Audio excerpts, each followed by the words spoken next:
third and final part of our series. Today we transition from theory to practice by learning a systematic approach to reading an ECG. A systematic reading is essential to prevent errors. We follow 5 critical steps. First one, rate. How fast is the heart beating? Second one, rhythm. Is it regular or irregular? Third one, axis. What is the overall electrical direction? Fourth one, hypertrophy. Is there muscle enlargement? And fifth one, ischemia and infarction. Is there evidence of injury or damage? First we calculate the rate. Normal is 60 to 99 beats per minute. We use the 300 method by dividing 300 by the number of large squares between R waves, or the 1500 method for more precision. Second, we determine rhythm. A normal sinus rhythm has regular P waves preceding every QRS complex. In contrast, something like atrial fibrillation appears irregular with no discrete P waves.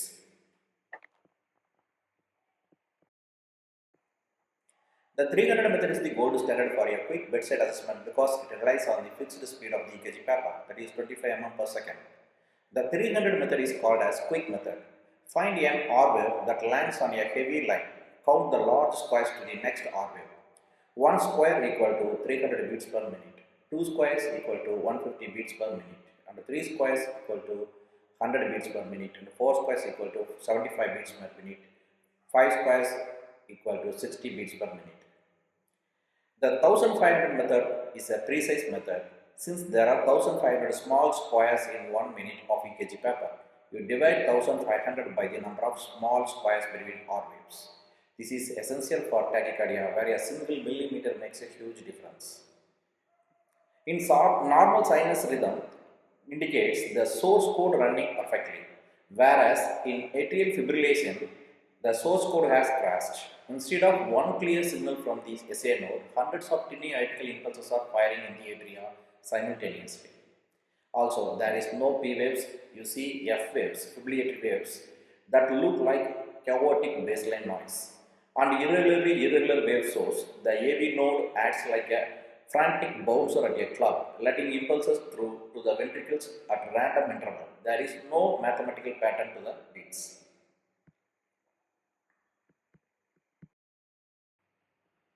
The cardiac axis refers to the direction of the heart's depolarization wavefront. A normal axis falls between minus 30 degree and plus 90 degree. Clinically, a left axis deviation might suggest a left ventricular hypertrophy, while a right axis deviation often points towards right ventricular hypertrophy or pulmonary hypertension. As you noted, these shifts acts as a compass pointing towards structural changes as roadblocks in the heart's wiring. Left axis deviation is often caused by left ventricular fascicular block, while it can be associated with left ventricular hypertrophy due to hypertension. LED is more commonly a sign of a wiring issue in the left ventricle's anterior conduction branch. Right axis deviation is a classic hallmark of right ventricular hypertrophy because the right side is now thicker. It generates more electrical force pulling the axis toward the right. It is frequently seen in patients with COPD, pulmonary hypertension, or pulmonary embolism.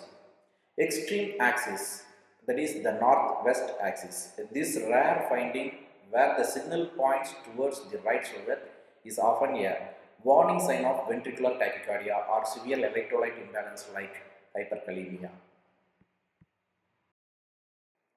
Sometimes the electrical signal is delayed or blocked. In atrioventricular or AV blocks, we see everything from a consistently long PR interval in first degree to complete electrical dissociation in third degree. We also look for bundle branch blocks. A bunny app or RSR pattern in lead V1 suggests a right bundle branch block. First one, the AV blocks called traffic jams of the node. Think of the AV node as a bridge. The 3 degree of heart block represents increasing levels of failure on that bridge. First degree block, here every signal gets across, but it takes too long. On the ECG you see a PR interval greater than 200 milliseconds. It is consistent and usually silent clinically. Second degree block type 1, it is called Wenkebag. The bridge is weakening. The PR interval gets longer and longer with each beat until one signal is dropped entirely. Longer drop. The second degree block type 2 is called Mobitz 2. The bridge is broken in spots. The PR interval are constant, but out of now here, a QRS complex is missing. This is much more dangerous and often requires a pacemaker. Third degree block, it is complete heart block. The bridge is out. The atria and ventricles are totally disconnected. The P waves and QRS complex fire at their own independent rates, showing complete AV dissociation. Second one, bundle branch blocks.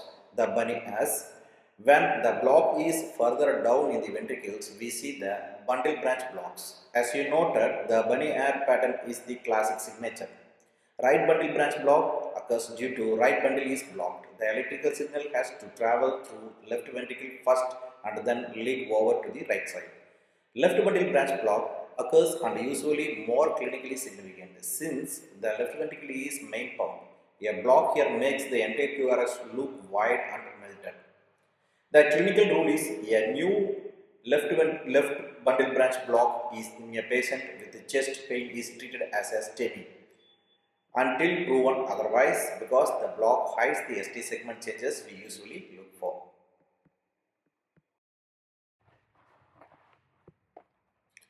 Step 4 looks for hypertrophy.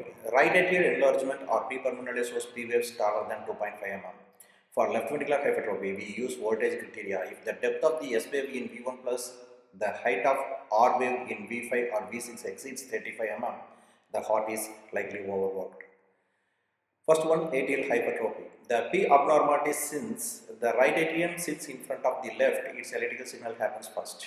P pulmonale occurs due to the right atrial enlargement. It looks a tall peaked P wave that is greater than 2.5 mm height in the inferior legs. It occurs often due to pulmonary disease like COPD or pulmonary hypertension, making the right side work harder. P middle occurs due to the left atrial enlargement. It looks wide, that is greater than 0.12 second. N-shaped notched P waves in lead 2 or a deep negative deflection in V1. It is often due to middle valve disease or left-sided heart failure. The next one is ventricular hypertrophy. It is also called as heavy hitter. Left ventricular hypertrophy calculated using the formula S plus R, that is S in V1, R in V5 or V6, that is greater than 35 mm. The logic is as the left ventricle thickens, it pulls more electrical force toward the left and away from the right. Right ventricular hypertrophy. It is calculated using the formula a dominant R wave in V1, that is greater than 7 mm tall. The logic is normally V1 has a tiny R wave because the left ventricle's power dwarfs the right. In RVH, the right side becomes so thick it wins the electrical tug of war in V1. Finally, we look for starvation of the heart muscle. Ischemia is characterized by ST depression. Acute injury is indicated by ST elevation. Once a cell death has occurred or a previous myocardial infarction has taken place, we often see pathological Q waves.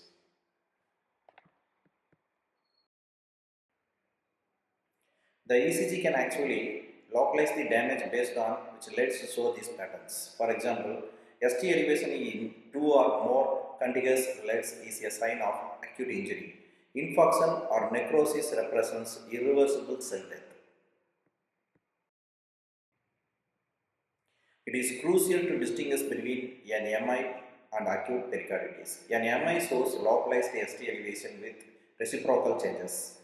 Pericarditis, however, shows diffuse, widespread ST elevation and often includes PR segment depression, known as spodic sign. In this series, we have discussed collectively the basis of heart function, heart electrical conduction, and the 5-step approaches rate, rhythm, axis, hypertrophy, ischemia, and infarction for interpretation of the ECG. Interpretation is just the beginning. The ECG facilitates collaboration. Nurses monitor for changes, technician ensures accurate lead placement, physician or doctor make the diagnosis and recommend the treatment strategies, and pharmacists provide medication like antiarrhythmics based on these findings. This teamwork reduces due to balloon time in acute emergencies. This rapid workflow from accusation to intervention is the key to improved patient outcomes. According to 2023 American Heart Association guideline, this cycle is what turns a simple electrical signal into life-saving action.